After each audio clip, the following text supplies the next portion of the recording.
Saseni, karibuni sana kwa video yetu ya leo. Leo tutaendelea na decision making statement. Tutaangazia nested for loop control statement. Last video tulisoma juu ya do while loop control statement in C program.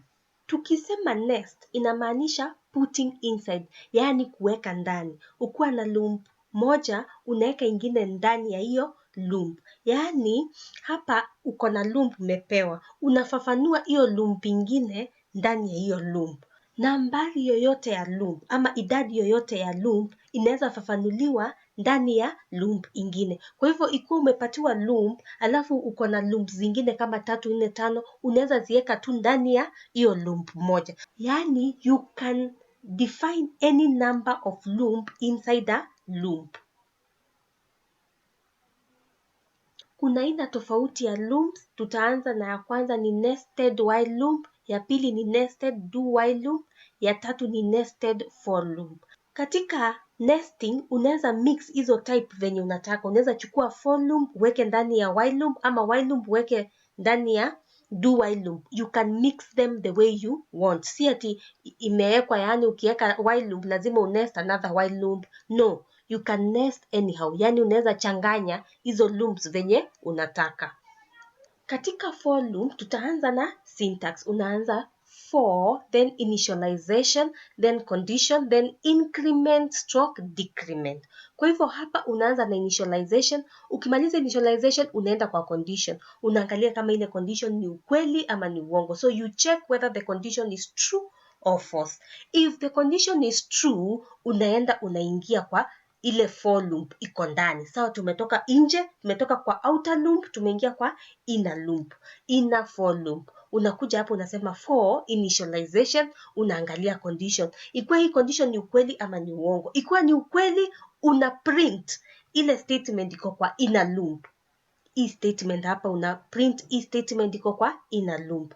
Then unaenda una increase the value, then unarudi hapa kwa condition unaangalia kama ni ukweli ama ni uongo, una print ile statement iko kwa inner loop, unarudi hapa tena una increase ama una reduce the value, unaenda kwa condition. Ikiwa condition ni false, unaenda kwa outer loop, una print. Alafu ukiprint the outer loop, unaenda kwa increment and decrement ya ile loop ya outside. Sawa, unaenda hapa kwa increment ya outer loop and then una check condition. If the condition is true, unarudi tena kwa inner loop, una initialize, una check condition whether it is true or false, then una print statement, una increase tena hiyo statement ya inside. Remember we are inside. Then unaenda kwa condition unaangalia kama ni true. If it is true, we print the inner loop, then again we go to the increment and decrement. Una increase ama una reduce the value, then unaangalia condition whether it is true or false. If the condition is false, unaenda una print the outer loop, then unarudi tena una increase the value of the outer loop, then una check condition. If the condition is false, now you get out of the loop, yani unatoka kwa loop sasa. Tutaenda kwa code block tuandike hii program ndio tuelewe juu ya nested for loop control statement.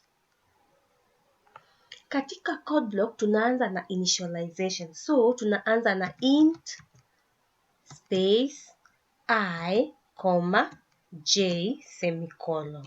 So we have declared a variable of I and j. Then next we go to for loop. Now the outer for loop. We say for, then we open the brackets. Inside the brackets, we say I is equals to 1 semicolon. Then I is less than equals to 2 semicolon. Then I plus plus. I plus plus. So we have said I is equals to 1, I is less than equals to 2, I plus plus. Then we go outside the brackets, we click enter, then we open other braces now. Inside the braces, we create another for loop. So we say 4, then we open the brackets. Inside there we say j is equals to 1, then semicolon. J is less than equals to 3, semicolon. J plus plus. Then we place the cursor at the end, then we click enter, then again we open the brackets to create now the body of the for loop, the inner for loop. So we say print f. So we are not going to write that, we are going to copy this one instead of writing. So we copy that one, we paste it here, then we change the statement inside. We say inner loop because we want to print the inner loop. Then we put /n so that we can print in a new line so that it will look organized. Then we come here, we create now the statement in the outer loop. We click enter. Then we say printf. Instead of saying printf, we copy the one that is here, we paste. So we change this statement here, we write outer loop. Outer loop. Then we say /n. We put a \n. /n means new line. We want it to be in a new line, 2 new lines, so that it can look organized. So we have started here to declare variables. Then here we created the outer for loop. Then we have the inner for loop. We have the statement for the inner for loop. Then we have the statement for the outer for loop. Next, we save the program. Then we build our program.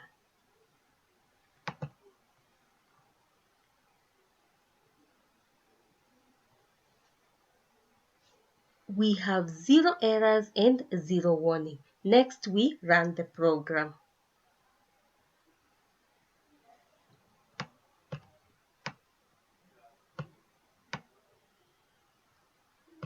So tumepewa int ij, then we go to 4, the outer for loop. We have been given I is equals to 1. Is 1 less than equals to 2? This is true. So if we evaluate the condition to be true, we go to the inner loop. Katika inner loop kuna 4, then we have j is equals to 1. Is 1 less than equals to 2? This is true. So we print the inner loop. Tunaprint hapa inner loop ya kwanza. Then we increase the value of j. J becomes 2. Is 2 less than equals to 3? This is true. So we print the next inner loop. Then again we increase the value by 1. It becomes 3. Is 3 less than equals to 3? This is true. So it is equals to. It is not less than, but it is equals to. So we print again inner loop. Tunaprint inner loop ya 3. Then again we increase the value by 1, it becomes 4. Then we check whether 4 is less than or equals to 3. This is false. So because it is false, we get out of the inner loop. Tunaenda kwa outer loop. Tuna print outer loop. Ndio hii hapa tuna print outer loop. Then tukiprint outer loop, tunaenda tena kwa outer loop, tuna increase the value hapa I plus plus. Tuna increase value ya I from 1 to 2. So ikikuwa 2, tunakuja hapa tunaangalia is 2 less than equals to 2. 2 is not less than 2, but it is equals to 2. So because it is equals to 2, this condition here is true. So we get again inside the inner loop. Tunakuja hapa tena tunaangalia tumepewa j is equals to 1. 1 is less than equals to 3. Tuna print tena au inner loop. Then again we go again in the inner loop. Tuna increase the value of j from 1 to 2. Then again tunasema is 2 less than equals to 3. Tunasema this condition hapa ni true. Kwa hivyo tuna print inner loop tena. Then tunarudi hapa tuna increase the value hivyo hivyo until this condition inakuwa false. Then ikikuwa false tunaenda kwa outer loop, tuna print outer loop. Then tunarudi hapa tena kwa condition, tuna increase from 2 tunaenda to 3. Is 3 less than equals to 2? Tunajua hiyo ni false. So ikikuwa false tuna get out of the loop. That's why we have 3 inner loop, then we have outer loop, we have 3 inner loop again, then we have one outer loop as output. So tumeenda kwa code block, tumeandika hii program, make sure you write the code correctly. So tumepata hii output, make sure you get the correct output. Asanteni sana kwa kunisikiza, mkumbuke kulike hii video na msubscribe kwa hii channel.